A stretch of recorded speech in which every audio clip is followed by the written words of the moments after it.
While modern combines cost $500,000 and need computer diagnostics for every hiccup, there are farmers out there crushing harvest season with machines older than the internet. These aren't museum pieces, they're daily workhorses proving that sometimes older really is better. Today, 10 vintage harvesters that laugh in the face of retirement. Number 10. The John Deere 6600 series. Kicking off our list at number 10 is the iconic John Deere 6600 series combine. Introduced in the early 1970s, this machine represented a quantum leap forward in harvesting technology for its time. And remarkably, you can still find these green giants working fields across the Midwest and beyond. What made the 6600 special? Well, it was one of the first combines to feature a rotary design option, which dramatically improved grain separation efficiency.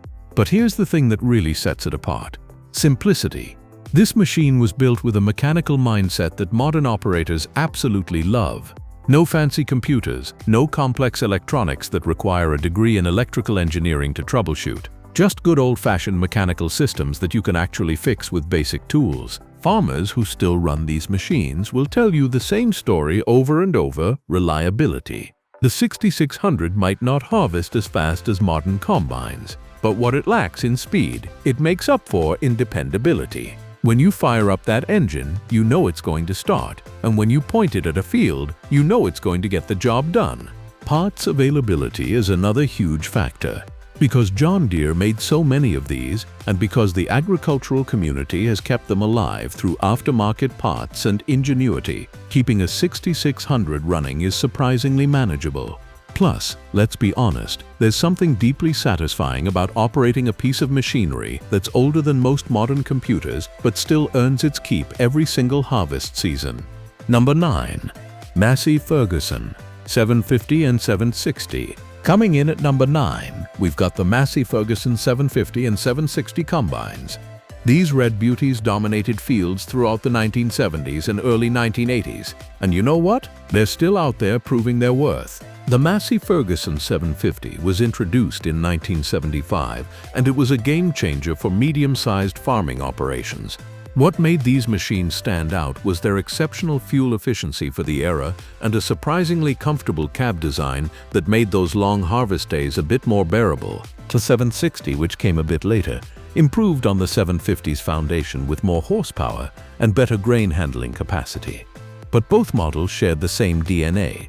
They were workhorses built to last. Here's what's fascinating about these Masseys. They've developed an almost cult-like following among farmers who appreciate their straightforward design and robust construction. The engines in these machines, particularly the Perkins diesels, are legendary for their longevity. We're talking engines that have run for tens of thousands of hours and are still going strong. One farmer I spoke with recently told me his 1977 MF 750 has harvested over 40 consecutive wheat crops on his Kansas farm. Think about that for a second: 40 years of service, and it's still his go-to machine for certain fields. He keeps it because, in his words, "She might be slow, but she's steady, and I trust her more than I trust the weather forecast." The simplicity of the hydraulic systems, the accessibility of major components for maintenance, and the sheer ruggedness of the build quality mean these Massey Ferguson combines continue to earn their place in modern farming operations, especially for smaller farms or as reliable backup machines. Number 8. International Harvester 9150. At number 8, we're honoring the International Harvester 9150, a machine that carries the proud legacy of one of America's most storied agricultural equipment manufacturers. The IH915 was part of the 15 series that International Harvester introduced in the 1970s, and it represented the company's commitment to building serious harvesting equipment for serious farmers. These combines featured the Axial-Flow rotor system that International Harvester pioneered, which was revolutionary at the time and actually influenced the design of modern combines we see today. What's remarkable about the 915 is how many are still in daily operation, despite the fact that International Harvester as a company ceased to exist in its original form decades ago. This speaks volumes about the quality of engineering that went into these machines. The axial flow design meant better grain separation, less loss. and the ability to handle tough crop conditions that would bog down conventional combines. The rotary mechanism was simpler than many competing designs, with fewer moving parts to wear out or break down. Now, I'll be honest with you, finding parts for an IH915 can be more challenging than for some other brands on this list, simply because the company's dissolution meant the end of official parts channels. But here's where the farming community really shines. There's a robust aftermarket parts industry, specialty rebuilders, and a network of farmers who've kept these machines alive through ingenuity, adaptation, and sometimes good old-fashioned fabrication. Operators love the visibility from the cab, the straightforward controls, and the fact that when properly maintained, these machines just refuse to quit. They're not the fastest, they're not the most efficient by modern standards, but they get the job done with a reliability that farmers stake their livelihoods on. Number 7. Gleaner L2 and L3. Lucky number 7 goes to the distinctive silver Gleaner L2 and L3 combines. If you've spent any time in farm country, you've probably seen these unique-looking machines, and there's a reason they've stood the test of time. Gleaner, which was owned by Axial, took a different approach to combine design. These machines featured a transverse-mounted engine and a rotary separator system that was ahead of its time. The L2, introduced in 1972, and the L3, which followed in 1975 with more capacity, became favorites among farmers who appreciated innovative engineering. What makes these gleaners special? Well, first off, they're incredibly compact for their capacity. The unique design allowed these machines to harvest efficiently while maintaining a smaller footprint than many competitors. This made them perfect for farms with varied terrain or smaller fields where maneuverability mattered. The simplicity of the rotary system in these combines is another major selling point. With fewer chains, belts, and complex mechanisms than conventional combines, there was simply less to go wrong. Farmers who run these machines today will tell you that maintenance is straightforward and that the machines are incredibly forgiving of less than perfect operating conditions. Here's something really cool. There's a dedicated community of Gleaner enthusiasts who share knowledge, parts sources, and maintenance tips. Online forums and regional gatherings keep the collective wisdom alive, which means if you're running an L2 or L3, you're never really alone when you need help or advice. These silver combines might not have the brand recognition of John Deere or the market share of Case IH, but among those who know, they're respected as reliable, efficient machines that continue to prove their worth season after season. Some farmers run them as their primary combines, while others keep them as dependable backup units that they know will start and run when needed most. Number 6. Case IH 1460 Axial-Flow. At number 6, we've got the Case IH 1460 Axial-Flow combine. And this is where things get really interesting, because we're talking about a machine that helped define modern combine design. The 1460 was part of the revolutionary Axial-Flow series that Case IH introduced, and it built on the pioneering work that International Harvester had done before the merger. This wasn't just another combine, it was a statement about how harvesting should be done. The Axial-Flow design meant that crop material was fed into the machine and then processed through a rotating cylinder that separated grain from chaff through centrifugal force. This was more efficient than conventional designs, resulted in less grain loss, and could handle higher volumes of crop material. Why are these machines still working today, decades after they rolled off the assembly line? Simple. They were built like tanks.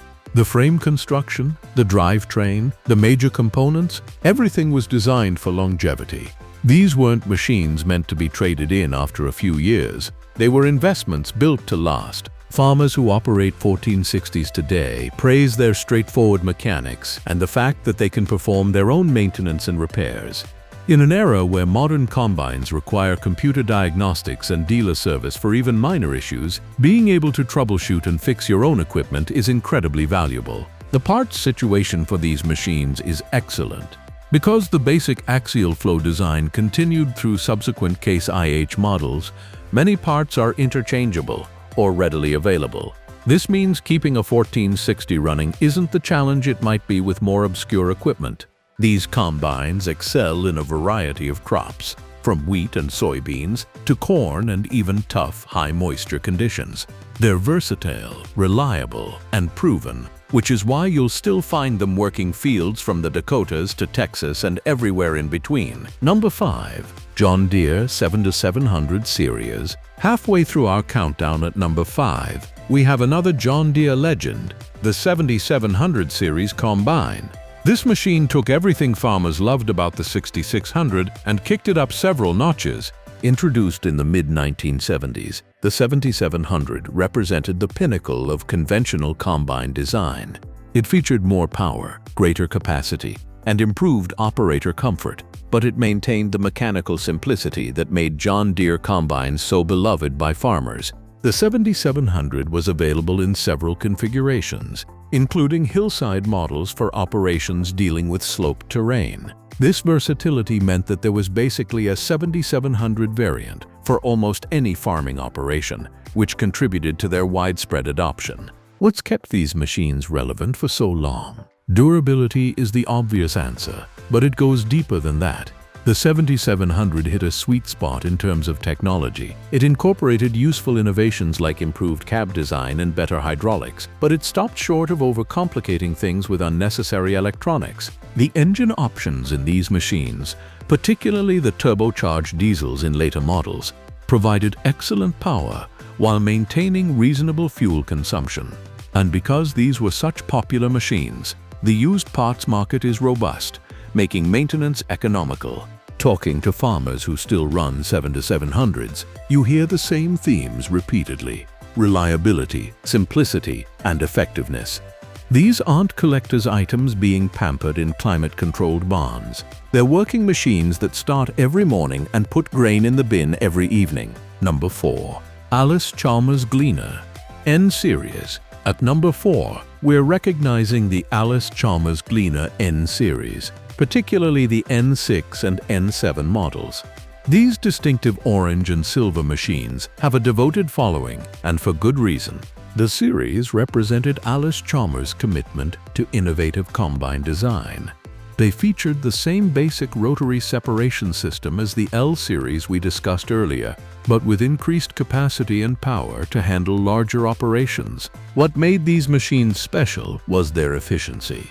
The rotary design was incredibly gentle on grain, which meant less damage and higher quality output. For farmers growing specialty crops or selling into markets where grain quality commanded premium prices, this was a significant advantage. The N6, introduced in 1975, and the larger N7 were both praised for their fuel efficiency and low operating costs.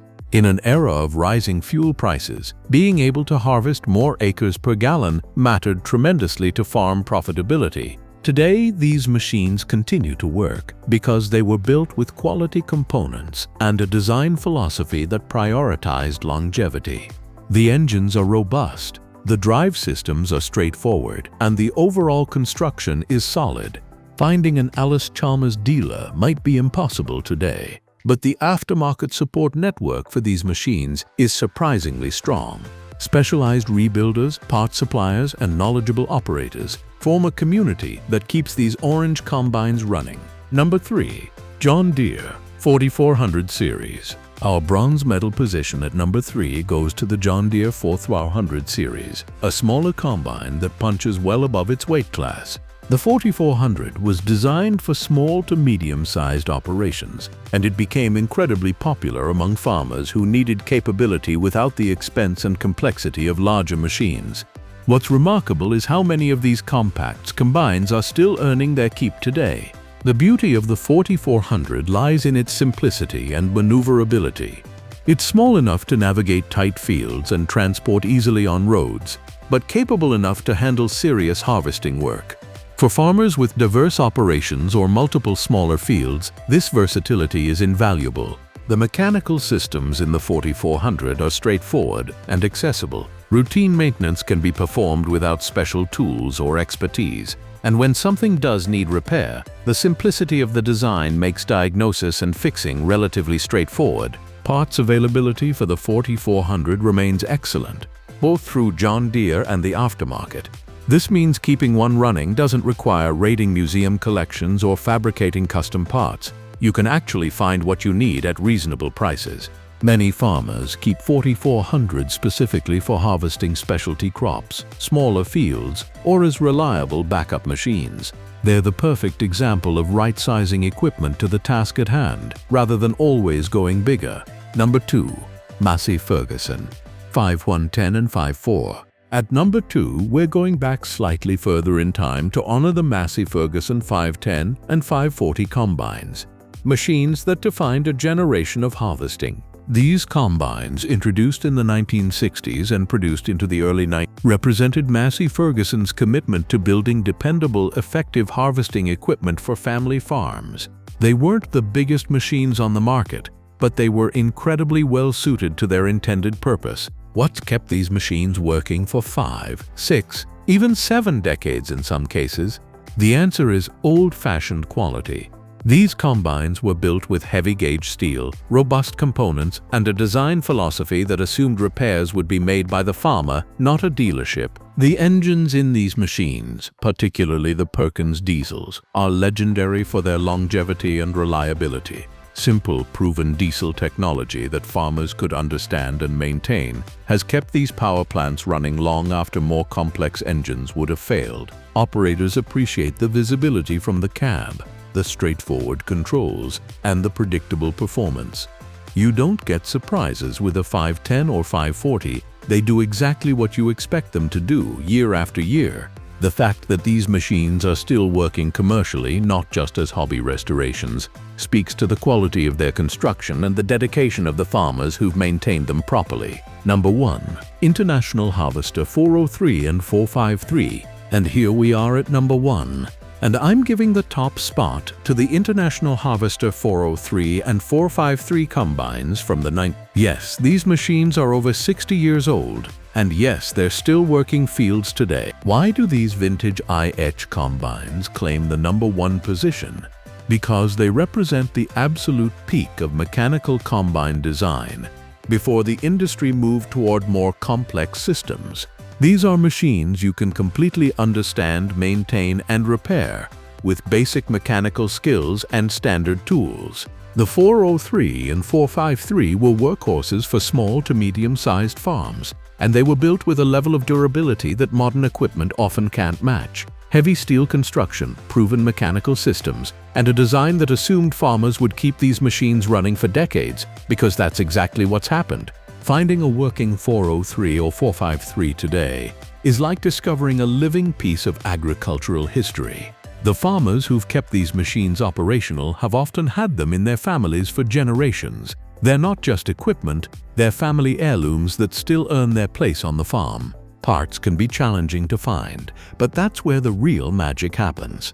Farmers fabricate parts, adapt components from other machines, and share knowledge within their communities to keep these combines running. It's agricultural archaeology meets practical farming. These machines won't win any speed records, and they can't match modern combines for capacity or efficiency. But they start, they run, and they harvest grain, which is all they were ever meant to do. And there you have it. 10 vintage harvesters that refuse to retire. Machines that prove the old saying that they really don't make them like they used to. What all these combines share is quality construction, mechanical simplicity, and the devotion of farmers who understand that sometimes the old ways are the best ways. In an age of computers, GPS guidance, and machines that cost more than houses, there's something deeply satisfying about equipment you can fix with wrenches and determination. If you've got experience with any of these classic combines, I'd love to hear about it in the comments. What vintage harvester would you add to this list? What's your favorite piece of old farm equipment that's still working? Thanks for watching, and remember to subscribe if you enjoyed this trip down agricultural memory lane. Until next time, keep those vintage machines running, and I'll see you in the next video.